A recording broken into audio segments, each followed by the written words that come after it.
오늘의 10분 말씀. 느헤미야 13장 15절부터 31절은 느헤미야서의 마지막 부분입니다. 그런데 바로 앞장인 12장에서는 예루살렘 성벽 봉헌 예배가 온 백성들의 기쁨 속에 드려졌습니다. 정말 감사하고 감격스러운 장면이었습니다. 하지만 오늘 본문인 13장 전체에서는 분위기가 완전히 바뀝니다. 13장에서는 세 가지 큰 문제가 드러납니다. 첫 번째는 성전 안의 문제입니다. 대제사장 엘리야십이 도비아를 위해 성전의 한 방을 비워주었고 그 거룩한 방은 도비아의 창고로 바뀌었습니다. 또 레위 사람들은 그들의 몫을 받지 못해 성전을 떠나 밭일을 하러 가버렸습니다. 느헤미야는 이 상황을 바로 잡았습니다. 도비아의 물건을 성전 밖으로 다 내던지고 레위 사람들을 다시 불러 모아 몫을 나누어 주고 성전을 섬기게 하였습니다. 그리고 두 번째와 세 번째 문제는 바로 오늘 본문에서 다루어지는 내용입니다. 두 번째는 안식일이 제대로 지켜지지 않은 것입니다. 세 번째는 이방 여인과의 결혼 문제입니다. 느헤미야는 이 문제들을 결코 가볍게 넘기지 않았습니다. 성문을 닫고 장사꾼들이 들어오지 못하게 했고 경고하고 또 경고했습니다. 심지어 그들 중 몇 사람을 때리고 그들의 머리털을 뽑고라고 성경은 기록합니다. 그만큼 절박했던 것입니다. 느헤미야는 온 힘을 다해 백성들의 불순종을 막으려 했습니다. 하지만 아무리 철저하게 개혁해도 느헤미야의 마지막 장은 여전히 문제로 가득합니다. 12장의 기쁨과 감격은 어느새 사라지고 다시 죄와 무질서가 백성들 가운데 자리 잡은 것입니다. 이것은 율법의 한계 그리고 인간의 마음은 개혁만으로 바뀌지 않는다라는 진실을 보여줍니다. 결국 이 장은 우리로 하여금 예수님을 바라보게 만듭니다. 그렇다면 오늘을 살아가는 우리는 이런 문제에서 자유로울까요? 우리는 더 이상 구약처럼 안식의 규례를 지키지는 않지만 그럼에도 불구하고 하나님보다 현실을 앞세우고 말씀의 기준보다 세상의 기준을 우선하는 모습이 우리 안에 여전히 남아있지는 않으십니까? 하지만 우리는 예수님의 은혜를 다시 기억해야 합니다. 율법은 죄가 있음을 알려주는 능력은 있습니다. 하지만 사람을 변화시키지는 못합니다. 그러나 말씀으로 오신 예수 그리스도는 우리의 마음을 바꾸시는 분 되십니다. 그분의 십자가의 사랑과 성령 하나님의 능력은 오늘도 우리 안에 말씀의 가치를 따라 살 수 있는 힘을 주십니다. 본문의 안식일 문제는 단순히 하루 쉬는 문제가 아닙니다. 말씀의 가치에 순종할 것이냐 아니면 세상법, 생존의 논리에 휘둘릴 것이냐라는 질문입니다. 그리고 이방 여인과의 결혼 문제는 단순한 혈통 문제가 아닙니다. 하나님 앞에서 거룩함을 지킬 것인가 아니면 타협할 것인가의 문제였습니다. 하나님은 예레미야 31장과 에스겔 36장에서 약속하여 주셨습니다. 내가 너희에게 새 마음을 주고 새 영을 너희 속에 두며 그 약속은 예수 그리스도 안에서 성취되었습니다. 그런데도 우리가 여전히 세상의 가치를 따라 살고 말씀을 묵상하지 않고 구별되지 않는 삶을 산다면 그 이유는 분명합니다. 말씀을 먹지 않기 때문입니다. 생명의 양식인 말씀을 외면하고 있기 때문입니다. 느헤미야는 참으로 훌륭한 리더였습니다. 지금 시대에도 만나기 힘든 믿음의 지도자입니다. 하지만 그는 백성의 마음을 근본적으로 바꾸지는 못했습니다. 그러나 예수님은 우리의 마음을, 말씀은 우리의 마음을 변화시킵니다. 말씀은 우리를 새롭게 하십니다. 우리는 기억해야 합니다. 느헤미야는 기도로 시작했고 기도로 성벽을 재건했고 오늘 본문도 기도로 마무리합니다. 22절 내 하나님이여 나를 위하여 이 일도 기억하옵시고 주의 크신 은혜대로 나를 아끼시옵소서. 이 기도는 결국 예수님을 바라는 기도입니다. 오늘 하루 생존의 논리가 아니라 복음의 가치로 살아가는 하루가 되시길 바랍니다. 그리고 기억하십시오. 영적 개혁은 단 한 번의 결단으로 완성되지 않습니다. 예수님 다시 오시는 그날까지 우리는 끊임없이 말씀 앞에서 성령 하나님의 인도하심에 따라 변화되어야 합니다. 멈추는 순간 우리는 퇴보합니다. 오늘 본문은 크게 세 부분으로 나눌 수 있습니다. 첫째, 안식일 문제. 둘째, 통혼 문제. 셋째, 느헤미야의 기도와 요약입니다. 먼저 첫 번째는 안식일 문제입니다. 15절서부터 22절입니다. 느헤미야는 유다 지역을 둘러보던 중 안식일에 벌어지고 있는 충격적인 모습을 목격합니다. 사람들이 술투를 밟고 곡식단을 나귀에 실어 운반하고 포도주와 무화과 각종 짐을 싣고 예루살렘에 들어와 음식물을 팔고 있었습니다. 뿐만 아니라 두로 사람들도 예루살렘에 와서 물고기와 각양 물건을 안식일에 팔고 있었습니다. 이 광경을 본 느헤미야는 말 그대로 경악합니다. 그래서 유다의 모든 귀인들을 불러 책망하며 이렇게 말합니다. 17절입니다. 너희가 어찌 이 악을 행하여 안식일을 범하느냐. 여기서 느헤미야는 단순히 잘못했다가 아니라 악이라고 단정합니다. 그들에게 이 행위는 단지 관습의 문제가 아니라 하나님 앞에서의 악한 죄였습니다. 왜냐하면 안식일은 단지 쉬는 날이 아니라 하나님을 예배하고 창조주 하나님을 인정하며 하나님을 삶의 중심에 모시는 거룩한 구별된 날이기 때문이었습니다. 18절에 느헤미야는 이들이 조상들처럼 안식일을 범함으로 하나님의 진노를 초래했다라고 지적하며 지금 그들이 또다시 같은 길을 걷고 있다라고 경고합니다. 그래서 그는 단호하게 행동합니다. 19절에 보시면 안식일이 시작되기 전 아직 해가 지기 전에 예루살렘 성문을 닫고 안식일이 끝나기 전까지 열지 말라고 명령합니다. 그리고 자신을 따랐던 종자 몇을 세워 성문을 지키게 하여 아무 짐도 들어오지 못하게 했습니다. 여기서 잠시 주목할 점이 있습니다. 19절의 종들은 느헤미야의 개인적인 측근들이며 행정적 명령을 수행하는 역할자들이었습니다. 이들은 물리적 통제를 위해 배치되었습니다. 하지만 22절로 가면 느헤미야는 한 걸음 더 나아갑니다. 이번에는 레위 사람들에게 명령합니다. 그들에게 몸을 정결하게 하고 성문을 지켜서 안식일을 거룩하게 하라고 합니다. 이 차이는 매우 중요합니다. 종들은 문을 닫고 열지 못하게 하는 행정적, 물리적 차원의 역할을 했지만 레위인들은 정결하게 한 후 안식일의 거룩함을 지키는 영적 사명을 맡았습니다. 이는 안식일 문제를 단순한 통제나 규칙의 집행이 아닌 영적 질서의 회복으로 여긴 느헤미야의 시각을 보여줍니다. 단지 안식일의 시장을 닫는 게 문제가 아니라 공동체의 신앙 정체성과 예배의 회복이 달린 문제였던 것이었습니다. 하지만 그럼에도 불구하고 느헤미야는 스스로 자신의 한계를 인식합니다. 그리고서는 다시 하나님께 기도합니다. 22절에 내 하나님이여 나를 위하여 이 일도 기억하시옵고 주의 크신 은혜대로 나를 아끼시옵소서. 이 짧은 기도는 느헤미야의 무력함의 고백입니다. 자신이 아무리 단속하고 제도를 세워도 백성들의 마음까지 바꿀 수 없다라는 사실을 그는 잘 알고 있었습니다. 그래서 그는 결국 하나님만을 바라봅니다. 나를 아끼시옵소서라는 이 말은 단지 자신을 보호해달라는 말이 아닙니다. 하나님만이 이 백성을 바꾸실 수 있고 거룩함을 회복하실 수 있다라는 믿음의 기도입니다. 이 부분은 아까 서문에서 말한 주제를 다시 한번 강하게 떠올리게 합니다. 율법은 사람을 변화시키지 못합니다. 제도도 통제도 징계도 마음을 바꾸지 못합니다.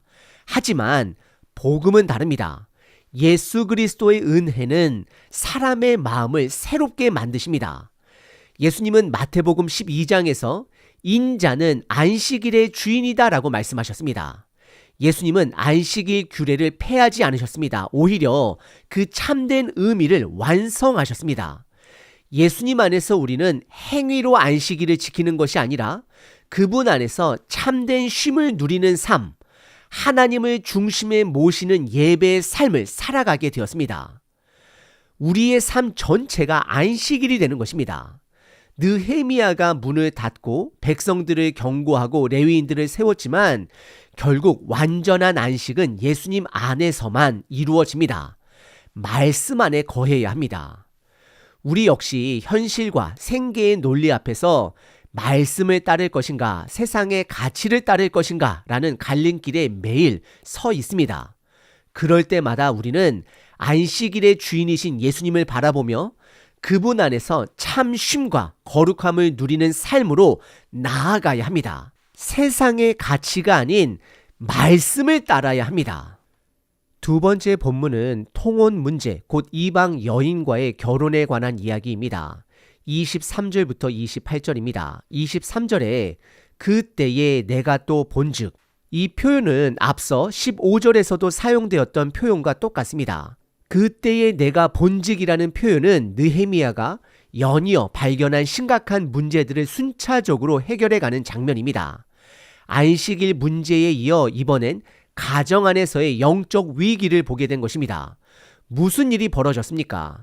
유다 사람들이 아스돗과 암몬과 모압 여인들을 아내로 맞았습니다. 겉보기엔 단순한 국제 결혼일 수 있지만 본문이 말하는 핵심은 신앙의 혼합입니다. 24절을 보면 더 분명해집니다. 자녀들이 유다의 말을 하지 못하고 아스돗이나 다른 족속들의 말만 할 줄 아는 상황이 되어버렸습니다. 단순히 언어 능력의 문제가 아닙니다. 이건 신앙 교육의 단절을 상징합니다. 말씀은 히브리어로 기록되었고 성전 예배는 히브리어를 중심으로 이루어졌습니다. 그러니 히브리어를 못한다라는 것은 율법도 예배도 신앙 전수도 단절되었다라는 것을 의미합니다. 심각한 문제입니다. 이 문제는 느헤미야가 결코 가볍게 넘길 수 없는 영적 위기였습니다. 그래서 그는 매우 강하게 반응합니다. 25절 느헤미야는 그들을 책망하고 저주하며 때리고 심지어 머리털을 뽑습니다. 참고로 머리털을 뽑는 것은 그들에게 수치심을 주는 행위입니다. 오늘날의 기준으로는 너무 과격하고 이해하기 어려운 방식일 수 있습니다. 하지만 이 당시 느헤미야는 백성들이 하나님과 맺은 언약을 스스로 저버렸다라는 사실에 깊이 분노한 표현이었던 것이었습니다. 그는 하나님을 가리켜 맹세하게 하며 이방 여인과의 통혼을 중단할 것을 약속하게 합니다. 그 다음 느헤미야는 26절에서 아주 강력한 예를 하나 듭니다. 바로 이스라엘의 왕 솔로몬입니다. 옛적의 이스라엘 왕 솔로몬이 이 일로 범죄하지 아니하였느냐. 솔로몬은 지혜롭고 하나님의 사랑을 받은 왕이었지만 바로 이방 여인들과의 결혼 때문에 죄를 범했습니다. 우상을 들어온 왕이 되어버렸습니다. 그리고 그 죄는 왕국 분열이라는 엄청난 결과를 가져왔습니다. 그러니 지금 백성들의 죄도 결코 가볍지 않다라는 것을 드러내고 있습니다. 느헤미야는 27절에 단호하게 묻습니다. 너희가 이방 여인을 아내로 맞아 이 모든 큰 악을 행하여 우리 하나님께 범죄하는 것을 우리가 어찌 용납하겠느냐. 이 문제는 단순한 가정의 선택이 아니라 공동체 전체의 신앙을 무너뜨리는 악이었습니다. 특히 백성들이 이미 언약으로 맹세했던 사항이었기 때문에 더더욱 심각했습니다. 그리고 28절 느헤미야는 가장 충격적인 사실 하나를 밝힙니다. 대제사장 엘리야십의 손자 곧 요야다의 아들 중 하나가 호론 사람 산발랏의 사위가 된 것입니다. 산발랏은 느헤미야를 방해하던 대표적인 대적자였습니다. 그런데 그 산발랏과 제사장 가문이 사돈을 맺은 것입니다. 이것은 단순한 결혼이 아니라 신앙적 배반이자 권력과의 타협이었습니다. 그래서 28절에 느헤미야는 이 사람을 쫓아내어 나를 떠나게 하였다라고 고백합니다. 이 말은 단순히 개인적으로 멀리한 것이 아니라 공동체에서 추방시킨 것입니다. 공식적으로 제사장 직분과 신앙 공동체에서 단절시킨 조치였습니다. 이 결단은 매우 과감하고 단호한 선택이었습니다. 왜냐하면 상대가 일반 백성이 아니라 대제사장 가문이었기 때문입니다. 하지만 여기서 중요한 사실 하나를 놓치면 안 됩니다. 이렇게까지 강한 조치를 취했음에도 불구하고 사람들의 마음은 쉽게 변하지 않았다라는 것입니다. 25절에서 느헤미야가 머리털을 뽑고 때리고 저주하고 강제로 맹세까지 시켰지만 이 문제는 완전히 해결되지 않았습니다. 결국 이것은 무엇을 보여줍니까? 사람의 행동은 통제할 수 있어도 마음은 바꿀 수 없다라는 한계입니다. 강제와 수치심만으로는 진정한 거룩함이 회복되지 않습니다. 서문에서 말했듯이 느헤미야는 정말로 훌륭한 리더였습니다. 하지만 그는 백성들의 마음을 변화시키지는 못했습니다. 이것이 바로 율법의 한계이며 이 사건은 우리로 하여금 다시 한번 예수님을 바라보게 합니다. 예수님은 외적인 행동보다 마음의 거룩함을 요구하셨고 십자가로 우리의 죄를 씻으시고 마음을 새롭게 시작하셨습니다. 우리는 이제 느헤미야처럼 머리털을 뽑는 방식이 아니라 성령 하나님의 도우심으로 말씀의 감동으로, 다시 말씀드립니다.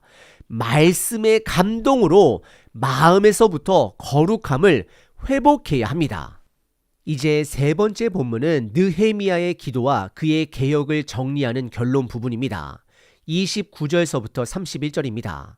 먼저 29절, 느헤미야는 다시 한번 하나님께 기도합니다. 내 하나님이여, 그들이 제사장의 직분을 더럽히고 제사장의 직분과 레위 사람들에 대한 언약을 어겼사오니 그들을 기억하옵소서. 느헤미야가 앞서 말했던 산발랏의 사위가 된 대제사장의 손자 사건을 지적하면서 이 일이 단순한 가정의 문제가 아니라 제사장 직분 자체를 더럽힌 죄악임을 말합니다. 단순히 감정적으로 분노한 게 아닙니다. 하나님과 맺은 제사장 언약이 무너진 일이었기에 그는 하나님께 심판을 요청하는 기도를 드린 것입니다. 그리고 이 기도는 단호합니다.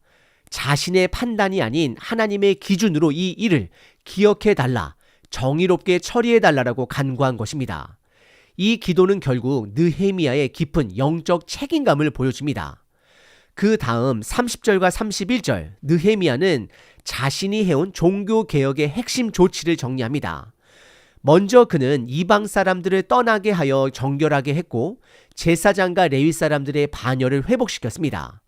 그리고 정해진 시기에 나무를 바치게 하고 처음 익은 것을 하나님께 드리는 제도를 다시 세웁니다. 이것은 단순한 행정개혁이 아니라 예배 제사, 헌신과 봉헌의 회복이었습니다. 이 모든 개혁을 마친 후 느헤미야는 31절에 이렇게 기도합니다. 내 하나님이여, 나를 기억하사 복을 주옵소서. 이 기도는 자칫 보면 자기 자랑 같아 보일 수 있습니다. 하지만 많은 학자들은 이렇게 말합니다. 이 기도는 자기를 높이려는 기도가 아니라 외로움 속에서 하나님의 인정과 도우심을 간구하는 겸손의 고백이다라고 말합니다. 22절에 느헤미야는 주의 크신 은혜로 나를 아끼시옵소서라고 기도했습니다. 이 기도 안에는 주님, 저 혼자 할 수 없습니다. 이 모든 것이 주님의 은혜여야 합니다. 라는 한계의 고백이 담겨 있는 것입니다. 느헤미야의 기도로 느헤미야서는 끝이 납니다. 눈물로 시작한 이 책은 기도로 마무리됩니다. 하지만 그 결말은 완전한 회복으로 끝나지 않습니다. 여전히 문제는 남아있고 백성들의 마음은 언제 다시 무너질지 모릅니다. 이것이 바로 율법 개혁이 가진 한계입니다. 결국 이 장면은 우리로 하여금 예수님을 바라보게 만듭니다. 예수님은 단지 제도를 바로 잡는 분이 아니라 그분은 십자가와 부활을 통해 우리의 마음을 새롭게 하시고 진정한 거룩과 정결 그리고 안식을, 쉼을 주시는 분입니다. 히브리서 4장은 이렇게 말합니다. 하나님의 안식에 들어가기를 힘쓸지니 우리를 위하여 안식할 다른 날을 남겨두셨도다. 이제 우리는 예수님 안에서 율법의 완성으로 주어진 참된 안식, 참된 정결, 참된 회복을 살아갈 수 있게 되었습니다. 그래서 느헤미야의 눈물과 수고는 우리에게 말합니다. 사람은 바뀌지 않지만 하나님은 바꾸실 수 있습니다. 제도는 실패하지만 복음은 승리합니다. 하나님, 오늘 하루도 예수님의 은혜 위에 다시 섭니다. 그리고 말씀의 통치를 받고 살아가기로 결단합니다. 말씀 대신 예수님의 이름으로 기도드립니다. 아멘. 항상 기뻐하라. 쉬지 말고 기도하라. 범사에 감사하라.